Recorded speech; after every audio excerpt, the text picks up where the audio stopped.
भगवती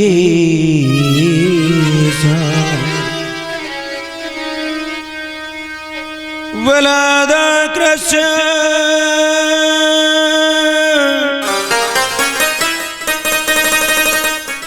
मोहय महामाया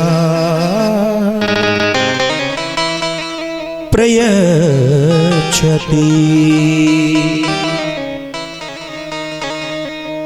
दुर्गे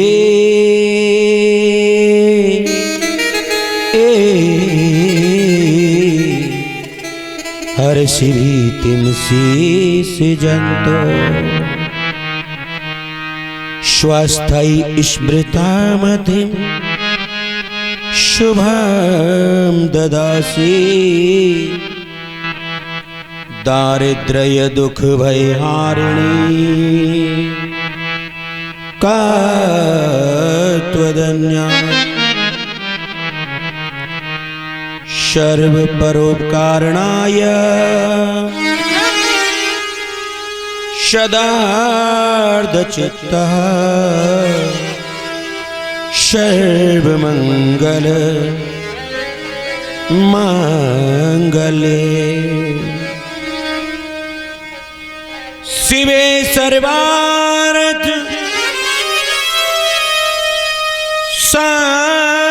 साधिके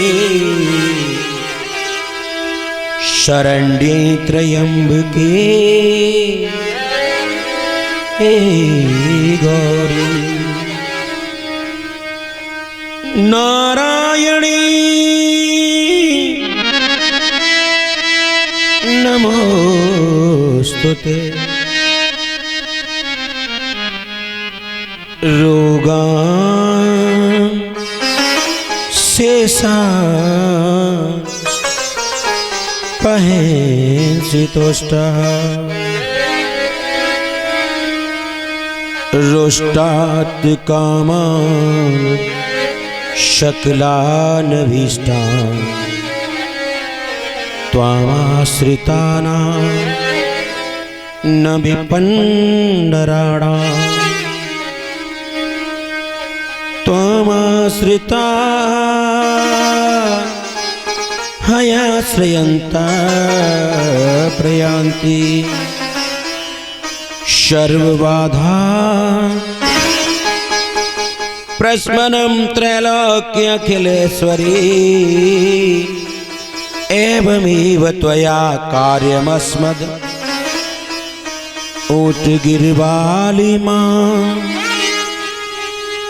दुर्गा मां आद्याशक्ति मां कृपा प्राप्ति हो विघ्न विनाशनम विघ्नः विनाशनम।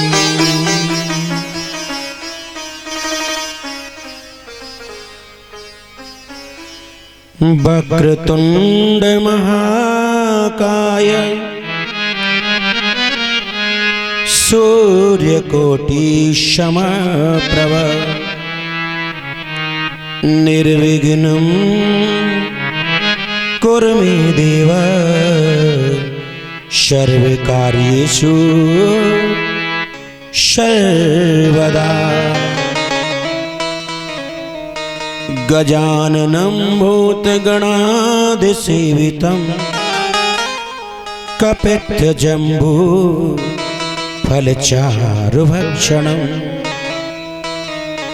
उमासुतं शोकविनाशकारकं नमामि विघ्नेश्वर पादपङ्कजम्। गुरुर्ब्रह्मा गुरुर्विष्णु गुरुर्देवो महेश्वरः गुरुर्साक्षात् पारब्रह्म तस्मै श्री गुरवे नमः।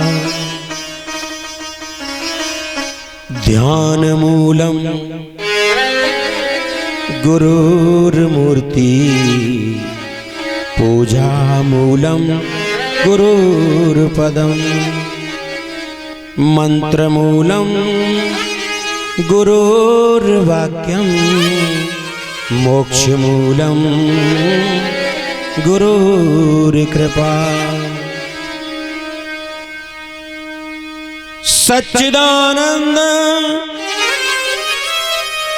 रूपाय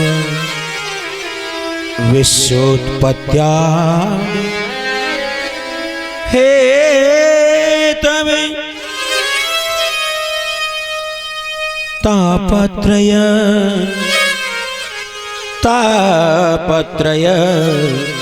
विनाशाय श्रीकृष्णाय वयं नमः। श्रीकृष्णाय वयं नमः। जय जय जय गिरिराजधरण, जय जय जय गिरिराजधरण, जय जय माखन चोर। एक बार चित लाय के मेरा चित धरो चित चोर, मेरा चित धरो चित चोर। या देवी सर्वभूतेषु मात्ररूपेण संस्थिता। नमस्तस्यै नमस्तस्यै नमस्तस्यै नमो नमः नमो नमः। बोले भक्तवत्सल भगवान की जय, बोले शंकर भगवान की जय, बोले प्रभु श्री राम की जय, बोले जानकी मैया की जय, श्री राम दूत हनुमान जी की जय, राज राजेश्वरी माँ केला की जय, दुर्गा मैया की जय, शक्तिपीठ के रक्षक भैरवनाथ की जय। जय जय श्री राधे, जय जय श्री राधे, जय जय श्री राधेश्याम। आज श्रीमद् भागवत कथा का पंचम दिवसीय यज्ञ है। जहां तक भी मेरी वाणी पहुंच पा रही है, मैं आद्या शक्ति पुत्र सभी क्षेत्रवासियों को, सभी कॉलोनी वासियों को, सभी माता बहनों को, पिता तुल्य बुजुर्गों को, नौजवान भाई बंधुओं को एवं बाल गोपालों को श्रीमद् भागवत कथा आस्वादन रसास्वादन अमृतपान बहती ज्ञान गंगा में गोता लगाने हेतु मैं सभी को बांके बिहारी की ओर से सादर आमंत्रित करता हूं। सभी को बांके बिहारी की ओर से निमंत्रित करता हूं।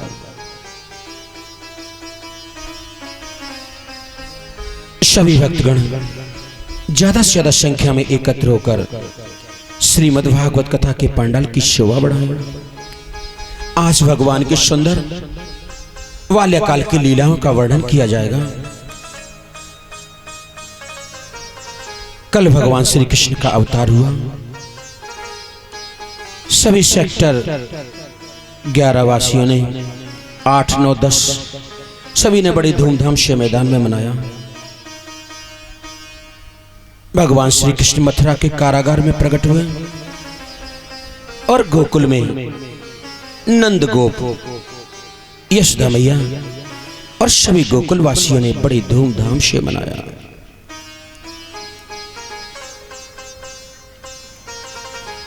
अथ सर्वगुणोपेत काल परम शोभन यरहो बाजन जनमर्छ शांतर्छ गृह तारकम दिश प्रसेदुर्ग गगनम निर्लोड गड़ोदयम मही मंगल भूयिष्ठपुर ग्राम ब्रजाकरा। सुखदेव स्वामी कहते राजा परीक्षित,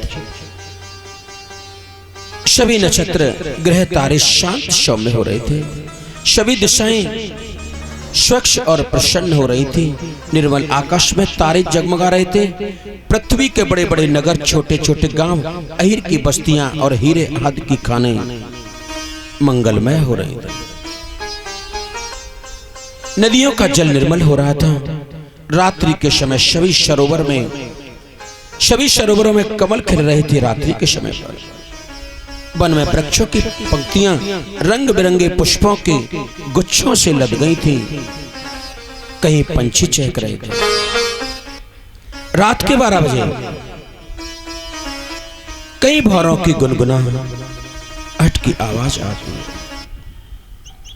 उस समय परम पवित्र शीतल मंद सुगंध वायु अपने शरीर से लोगों को सुखदान करती हुई बह रही थी।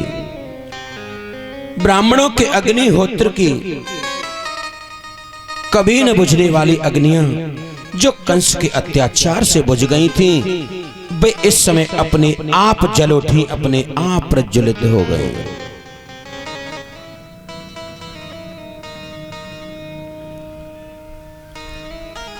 भाद्रपद का महीना था। अष्टमी तिथि।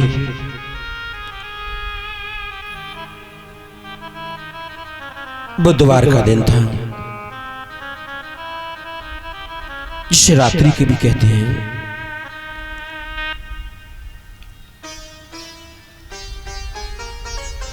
रोहिणी नक्षत्र में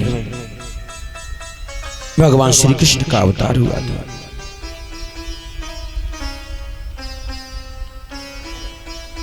वसुदेव ने गोकुल में पहुंचाया और गोकुल से योगमाया नाम की कन्या को लाए। कंस ने जिसको हाथ में लेकर पृथ्वी पर पटकना चाहा, परंतु हाथ से छूटकर आकाश में दुर्गा का रूप धारण कर कह दिया, कंस तुझे मारने वाला गोकुल में पैदा हो चुका है, पैदा हो चुका है, पैदा हो चुका है। उसी दिन से कंस को भय बैठ गया।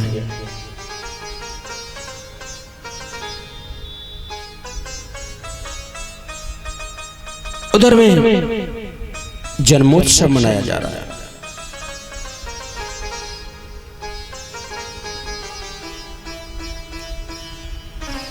ये दुनिया भगवान ने बड़ी विचित्र बनाई है। कहीं धूप होती है, कहीं छाया होती है, कहीं वर्षा होती है, कहीं सूखा होता है, कहीं दुख संताप होता है, तो कहीं गीत और मंगल गाए जाते हैं। आज मथुरा में कंस के यहाँ दुख और संताप है कि मुझे मारने वाला गोकुल में पैदा हो चुका है, और लेकिन जो गोकुल में पैदा हो चुका है उसके लिए गीत और मंगल गाए जा रहे हैं। नंद घर आनंद भयो, जय कन्हैया लाल की। हाथी दीने घोड़ा दीने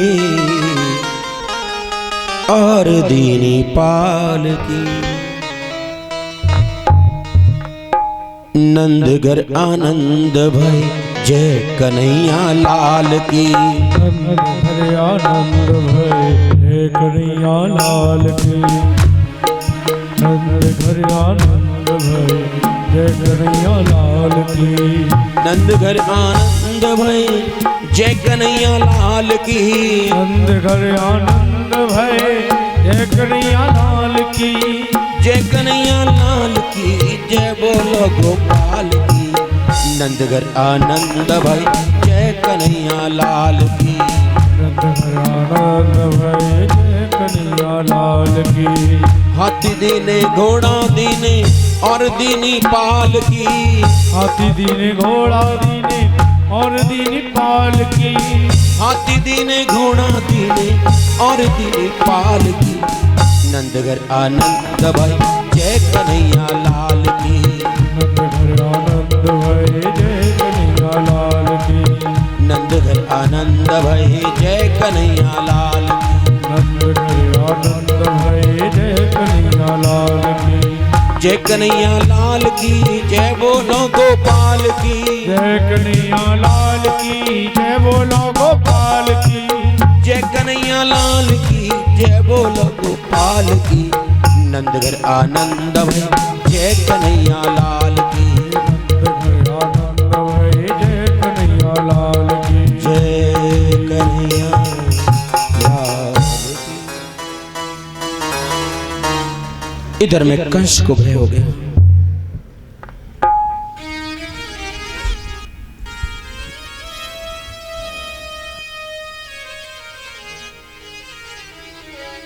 ब्रज के सभी गोपी और गोप, गोकुल के सभी गोपी और गोप सज धज कर नंद भवन में आए। सभी ने जन्मोत्सव मनाया। श्री सुकवाच। सुखदेव स्वामी कहते हैं राजा परीक्षित, कंस को भय बैठ गया। आकाशवाणी ने बताया मुझे मारने वाला गोकुल में पैदा हो चुका है।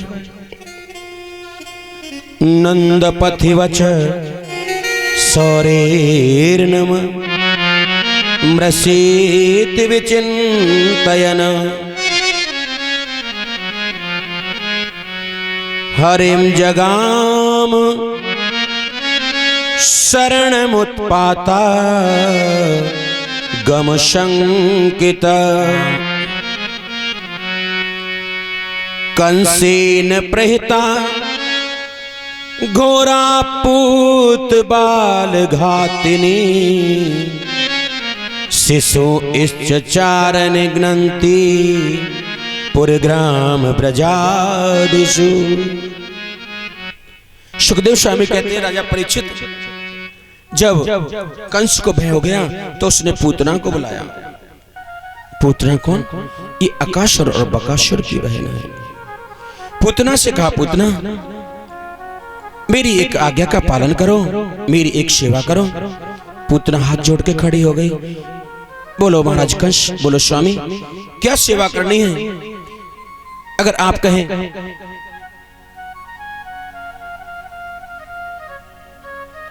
तो मैं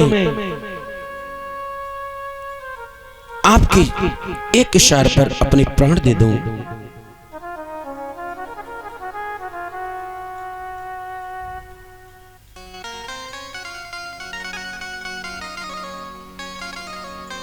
कंस ने कहा, पूतना तुम्हारा कितना सुंदर नाम है, पूतना। तुम्हारे कोई पुत्र नहीं है और तुम्हें मैं ऐसा कार्य बताऊंगा जिसको करने में तुम्हें कोई कठोरता नहीं होगी, कोई कठिनाई नहीं आएगी।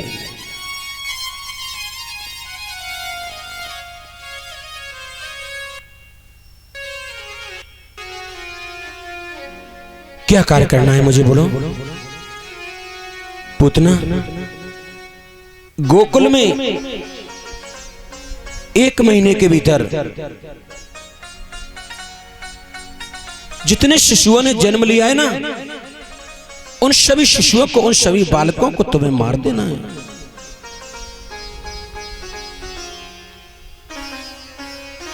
क्यों? आकाशवाणी हुई थी ना, उस आकाशवाणी ने कहा था कंस तुझे मारने वाला गोकुल में पैदा हो चुका है, लेकिन ये नहीं बताया गोकुल में किस घर में जन्म ले चुका है। इसलिए पूतना, तुम्हारा कोई पुत्र नहीं है, तुम्हें संतान की प्राप्ति नहीं हुई है, और तुम संतान का मर्म जानती नहीं हो, इसलिए तुम्हारा नाम भी पूतना है। तुम्हारा कोई पूत नहीं है, और ये कार्य मैं तुम्हें इसलिए दे रहा हूं कि तुम्हारा पूत नहीं है और किसी के पूत को तुम जाकर के मार सकती हो। अगर किसी के पास पूत होगा तो वो दूसरे के पूत को मार नहीं सकती, क्योंकि जितना प्यारा अपना पूत होता है उतना ही प्यारा पराया पूत भी होता है।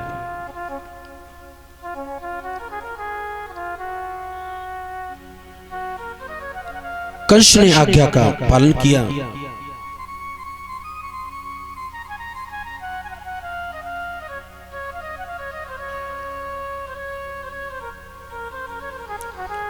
और आज नंद भवन और गोकुल की ओर चल देती है।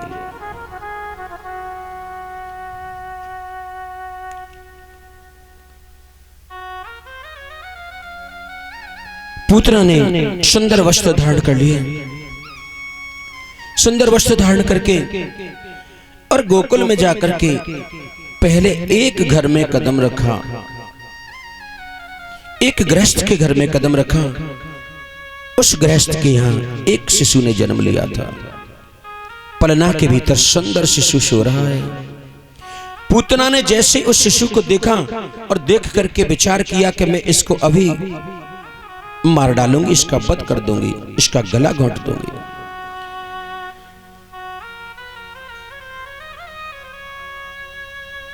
जो सबके मन की बात जानते हैं वह बांके बिहारी जगत के स्वामी सच्चिदानंद घन नंद भवन में माता यशोदा के यहाँ साकार रूप धारण करके पालने में सो रहे हैं। उन्होंने पूतना के मन की बात को जान लिया और भगवान ने विचार किया ये पूतना मेरे कारण अनंत शिशुओं को मार डालेगी और मेरे कारण निर्दोष शिशु मारे जाएंगे। इसलिए भगवान ने अपनी माया से और पलना से ललना गायब कर दिए। पूतना जिस गृहस्थ के यहाँ जाती है वहां ललना और पलना दोनों होते हैं, लेकिन जैसे ही पूतना की दृष्टि पड़ती है तो वहां पलना तो रहता है लेकिन पलना के भीतर ललना नहीं रहता, वो अदृश्य हो जाता है भगवान श्री कृष्ण की कृपा से। भगवान ने ऐसा क्यों किया? कथा ये कहना चाहती है कि भगवान जिसको अपने पास बुलाना चाहते हैं उसे मार्ग देते हुए चले जाते हैं। आज पूतना प्रत्येक घर में जाती है, गोकुल में पलना दिखाई देता है परंतु उसके भीतर ललना दिखाई नहीं देता।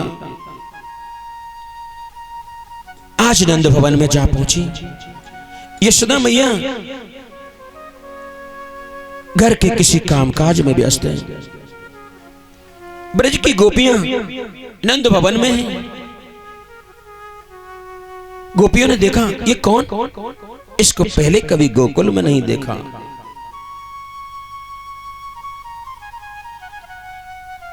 एक गोपी दूसरी गोपी से चर्चा करने लगी कौन है ये, इनको पहले कभी गोकुल में नहीं देखा। दूसरी गोपी ने जवाब दिया अरे नंदरानी की पहचान वाली होंगी, नंदरानी की रिश्ते वाली होंगी, हमें क्या करना जाने दो। और वह पूतना भीतर अंदर नंद भवन में प्रवेश कर गई।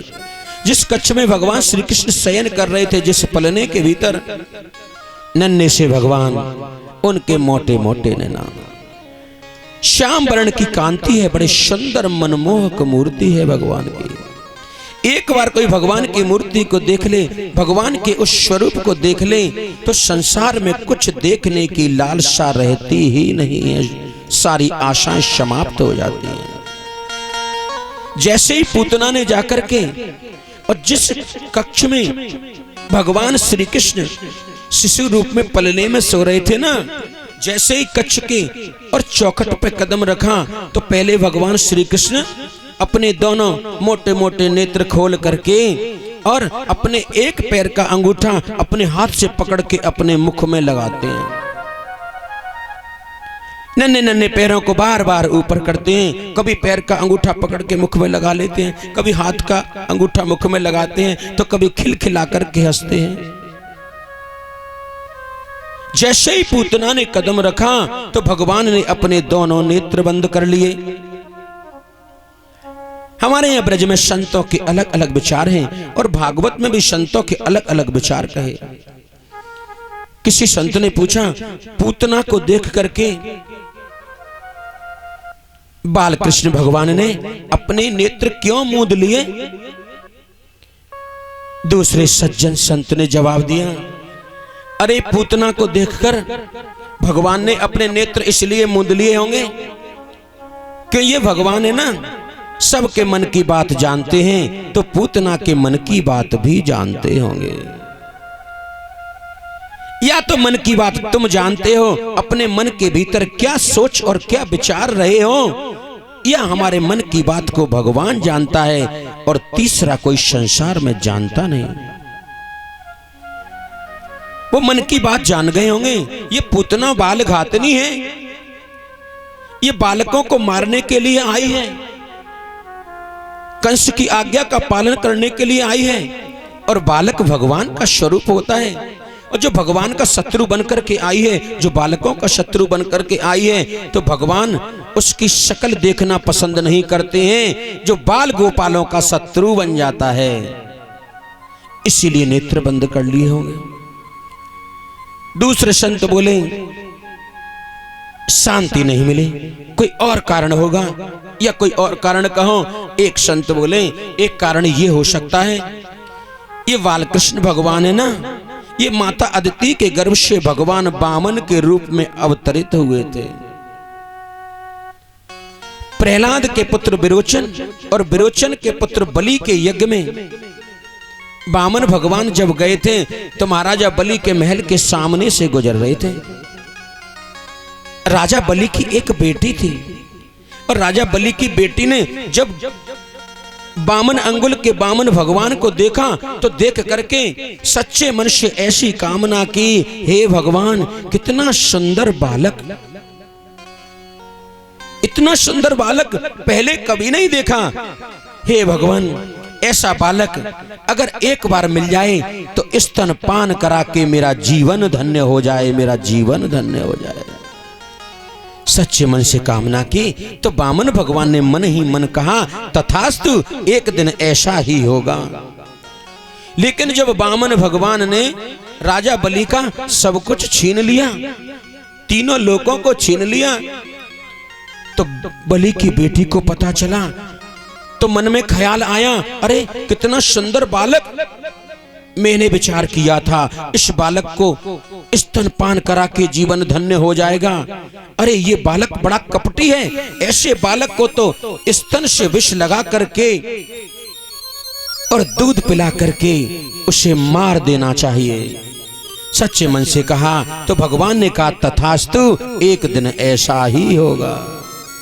और आज वो दिन आ गया, ये पूतना आ गई। भगवान जानते हैं ये राजा बलि की बेटी है, आज मैं इसके दोनों वरदानों को पूरा करूंगा जो मैंने इसे 2 वरदान दिए थे। कभी पहले ये मुझे खिलाएगी, क्योंकि इसने कहा था कि ये बालक हो जाए मेरा, तो इसका कोई पूत नहीं है। भगवान कहते हैं मनु और शत्रुपा से, मनु महाराज क्या मांगना चाहते हो मांग लो, संसार में कोई ऐसी वस्तु नहीं है जिसे मैं न दे सकूं।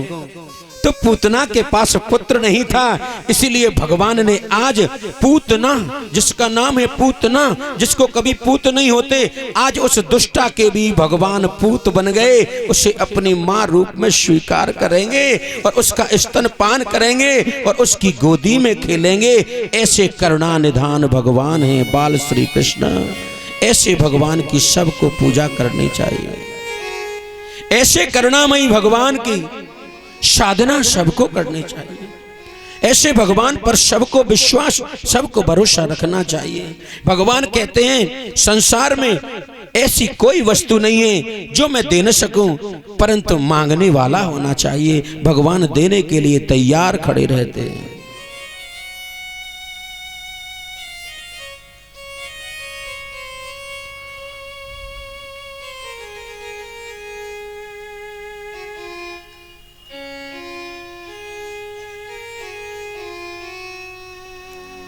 ऐसी भावना प्रकट हुई। तीसरे संत ने कहा, शांति नहीं मिली अभी। क्यों बताओ? शांति नहीं मिली, क्यों नहीं मिली बोलो?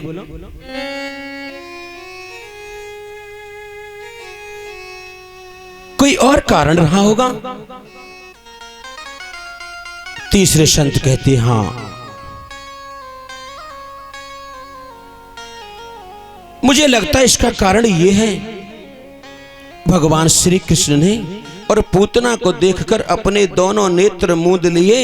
इसका यह कारण हो सकता है, क्योंकि वो जान गए ये पूतना अपने स्तन से विष लगाकर मुझे स्तन पान कराएगी और मैं छोटा सा बालक हूं, मैं विष पान नहीं कर पाऊंगा। इसलिए नेत्र बंद करके और भगवान शंकर से प्रार्थना कर रहे होंगे, हे प्रभु भोलेनाथ। जब समुद्र मंथन हुआ तो उसमें से जो विष निकला, उस विष का आप ही ने तो पान किया। अगर उस विष का पान आप नहीं करते तो ये जगत समाप्त हो जाता। इस जगत की रक्षा के लिए आपने विष को पान किया।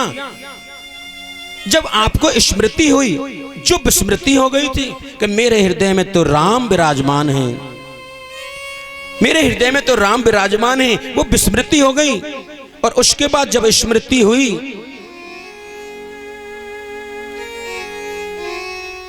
तो विष को कंठ में रोक लिया, और कंठ में रोका तो कंठ नीला पड़ गया, इसलिए नीलकंठ महादेव हो गए।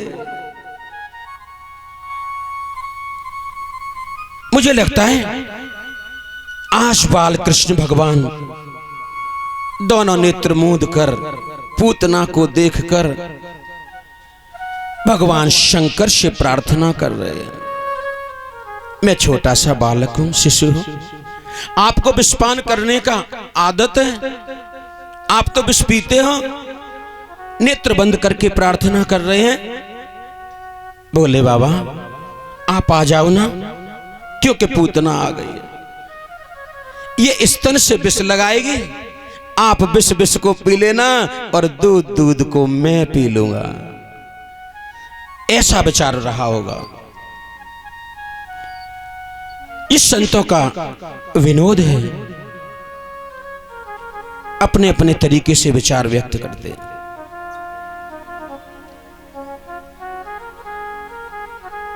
लेकिन बड़ी सुंदर कथा है, बड़ी मर्मज्ञ कथा है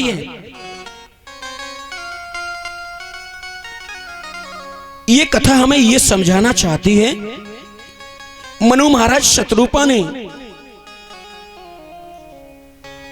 जब भगवान की अनन्य भक्ति की तो भगवान ने कहा संसार में ऐसी कोई वस्तु नहीं है अगर कोई सच्चे मन से मांगे मैं उसे ना दे सकूं। तो नाम है पूतना, यथा नाम तथा गुण। नाम है पूतना, इसको पुत्र होते नहीं, और इसीलिए ये कार्य कंस महाराज ने इसको दिया, क्योंकि इसके पुत्र नहीं है। और पुत्रों का मर्म क्या जाने, पुत्रों का मर्म तो सिर्फ एक माता जान सकती है। जिसने अपने पुत्र को नहीं देखा दूसरे के पुत्र का दर्द क्या जाने। हमारे ब्रज में कहते हैं जिसकी पैर की बीमारी न फटी हो, किसी की उंगली कटने का दर्द वो क्या जाने। जिसको लाल ही नहीं है, जिसको बेटा ही नहीं है, वो क्या जाने। लेकिन भगवान कैसे करुणा निधान है। आज पूतना की कामना को पूर्ण कर दिया। पूतना तेरा कोई पूत नहीं है, लेकिन मैं तेरा पूत बनूंगा। लगा ले तू मुझे अपनी गोदी से, खिला ले अपनी गोदी में, करा दे स्तनपान, करा दे स्तनपान। आज उस पूतना की कामना को पूर्ण कर दिया। जिसको कभी पूत नहीं होते थे, जिसका नाम ही लोगों ने पूतना रख दिया,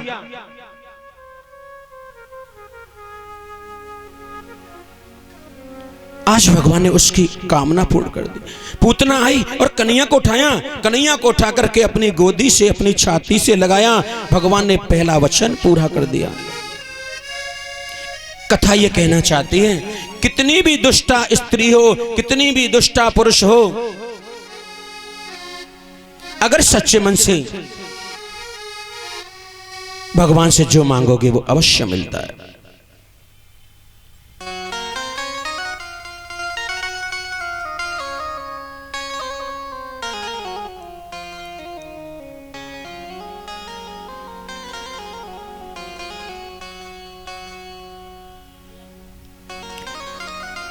भगवान से सच्चे मन से मांगो, अवश्य मिलता है।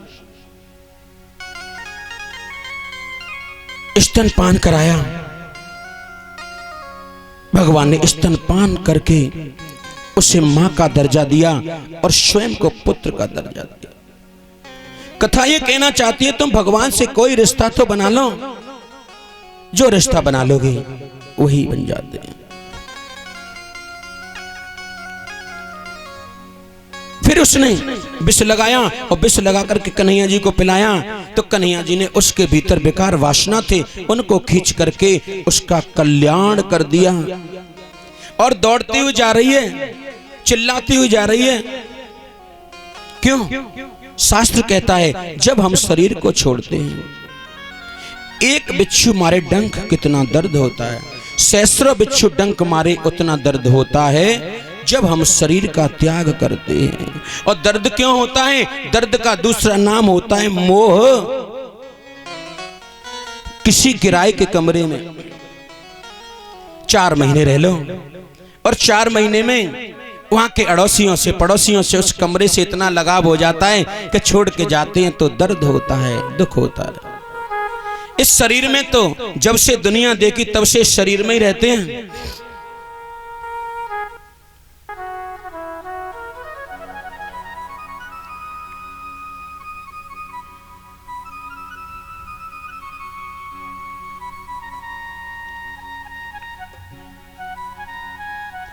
जब शरीर को छोड़ेंगे तो शरीर से कितना मोह होता है बताओ। इस शरीर को कितना हम खिलाते पिलाते हैं, कितना सजाते हैं, इसको कितना ख्याल रखते हैं हम इसका, तो कष्ट तो होता है। आज पूतना का उद्धार कर दिया भगवान ने। उधर में नंद बाबा कंस का वार्षिक कर चुकाने के लिए और मथुरा जाते हैं। उनको लगा मुझे वसुदेव से मिलना चाहिए।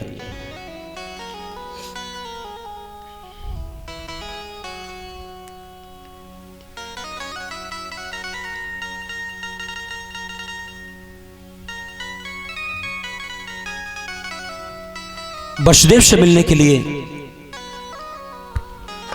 आज नंद बाबा जाते हैं।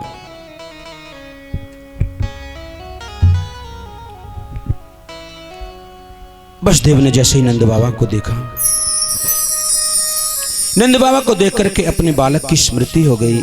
इनके घर नंद भवन में मैं अपने शिशु को सुला के आया था।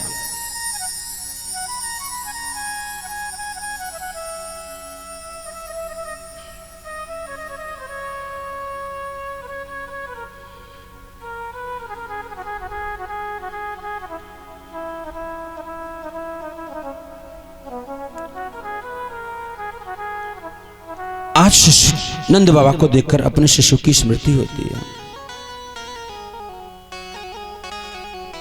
नंद बाबा ने वसुदेव से कहा, वसुदेव कैसा भाग्य है तुम्हारा, तुमको एक नहीं 8 पुत्र हुए, लेकिन एक भी पुत्र तुम्हारे पास नहीं है। वसुदेव जी कहने लगे कोई पूर्व जन्म का पाप होगा। लेकिन नंद भाई तुमको भी तो वृद्धा अवस्था में जाकर के एक पुत्र की प्राप्ति हुई है, मैंने ऐसा सुना है। हाँ, तुमको भी चौथेपन में जाकर के पुत्र की प्राप्ति हुई।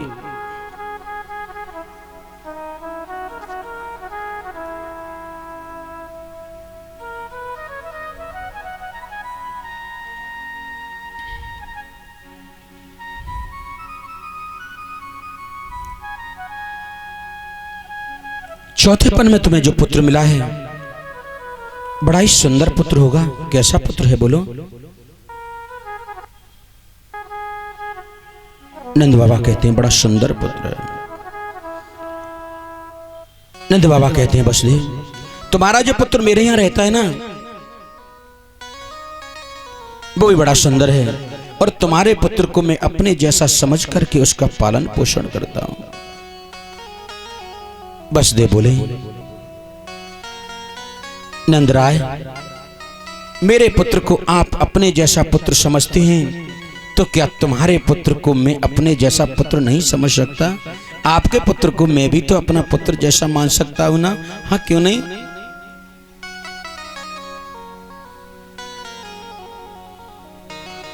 वसुदेव बोले, नंदराय, जब से तुम्हारे बालक ने गोकुल में जन्म लिया है ना, कंस उत्पात कराता रहता है, कोई उत्पात ना हो जाए, इसीलिए तुम गोकुल लौट जाओ। नंदराय रथ को लेकर के, छकड़े को लेकर के चले, और रास्ते में सोच रहे हैं वसुदेव जो कहते हैं वो सत्य ही होता है, उनकी वाणी कभी असत्य नहीं हो सकती। जैसे ही गोकुल में जाकर के देखा तो लोग अलग अलग चिताएं बनाकर के जला रहे हैं, प्रत्येक चिता के भीतर से सुगंध आ रही है। एक गोपी भगवान श्री कृष्ण को अपनी गोदी में लेकर के खड़ी है। आकर के देखा, भैया ये इतनी चिताएं किसकी, कैसे क्या हो गया? अरे बाबा, तुम्हारे लाला को कोई दुष्टा स्त्री उठा करके ले आई, ये उसी की चिताएं बनाई गई हैं, बड़ी विशालकाय दुष्टा थी। नंद बाबा ने विचार किया, वसुदेव का कहा हुआ वचन असत्य नहीं हुआ, सत्य हो गया। बालक को लेकर के घर गए। यशोदा मैया ने गोबर से स्नान कराया, कन्हैया जी को गोबर से स्नान कराया, गौमूत्र से स्नान कराया। आजकल लोग है ना, गोबर से घृणा आती है, गौ माता के गोबर से घृणा आती है। गौ माता के गोबर की इतनी पवित्रता है कि गोबर की तो बात छोड़ो, गोबर के ऊपर जो झिल्ली दिखाई देती है, बनकर के आती है, उसके बारे में वेद में वर्णन किया गया है उसका। ऐसा कहते हैं कि जिस स्थान पर गौमूत्र डाल दिया जाए उसे 6 महीने तक अपवित्र नहीं किया जा सकता। जहां गौ के गोबर से लेपन कर दिया जाए उस स्थान पर देवताओं का वास हो जाता है, 33 कोटि देवताओं का वास हो जाता है। गौ माता की बड़ी महिमा है। शास्त्र में लिखा है, जब शरीर से प्राण छूट जाते हैं तो आत्मा को एक लंबा सफर तय करना पड़ता है दूसरे जन्म के प्राप्ति के लिए। तो रास्ते में एक नदी पड़ती है, उसे बोलते हैं बैतरणी नदी, और जिसका जल 24 घंटे खौलता रहता है, बड़ा गर्म रहता है। और उस खौलते हुए जल में मुझे और तुमको, संसार के 84 लाख योनियों के जीवों को उस नदी के जल से होकर के पार जाना पड़ता है। लेकिन जिसने गौ सेवा की होती है, जिसने गौ के बारे में सोचा होता है, जिसने गौ को सुबह एक चंदिया निकाल करके खिलाई होती है, तो बैतरणी नदी पर वो गैया आपको तैयार खड़ी मिलती है और वो कहती है, मेरी पूंछ पकड़ लो और मैं तुम्हें इस नदी को पार करा दूंगी, नदी को पार करा दूंगी। आज भी बड़ी सुंदर कथा आएगी। जब ब्रज के भीतर जलावरण ही जलावरण हो जाएगा तो नंद बाबा की 9 लाख गाय और ब्रजवान की 11 लाख गाय यही ब्रजवासियों को बचाती हैं। गिरधर ने जिस गिरवर को उठा के रखा उंगली पर, उसके नीचे वही पहुंचाते हैं। गोबर से स्नान कराया, गौमूत्र से स्नान कराया, और फिर उसके बाद में गैया की पूंछ से उनकी नजर उतारी कन्हैया जी की। 6 दिन बाद एक उत्सव मनाया गया, करवट बदला कन्हैया जी ने, जिसे हमारे ब्रज में छठी पूजन कहते हैं। जैसे ही करवट बदला तो उनके लिए उत्सव हुआ। उत्सव हुआ तो नंद भवन के बाहर एक छकड़ा माने गाड़ी, वो गाड़ी खड़ी है। उस गाड़ी पर मक्खन की मटकियां रखी हैं, दूध की मटकियां रखी हैं, दही की मटकियां रखी हैं और मधु शहद की मटकियां रखी हैं। भीतर जन्मोत्सव मनाया जा रहा है। आज उत्सव है, पहले जन्मोत्सव मनाया, उसी जन्म का आज भी उत्सव मना रहे हैं। अगर जन्म नहीं होता तो उत्सव कैसा? आज उत्सव मना रहे हैं तो कन्हैया जी को लेकर के उस गाड़ी के नीचे सुला दिया और सभी नए कपड़े पहन पहन करके और गीत मंगल गा रहे हैं।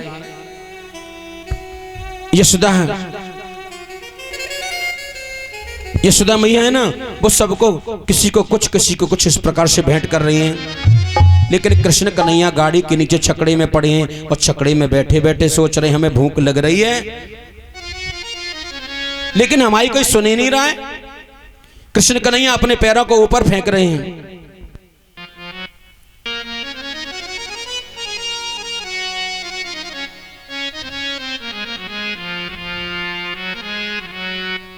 हमारी कोई सुन ही नहीं रहा है।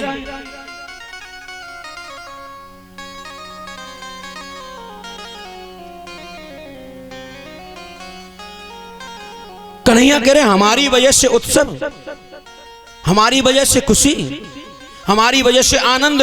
अगर हम नहीं होते तो आनंद काय का होता? कृष्ण का नाम ही आनंद है।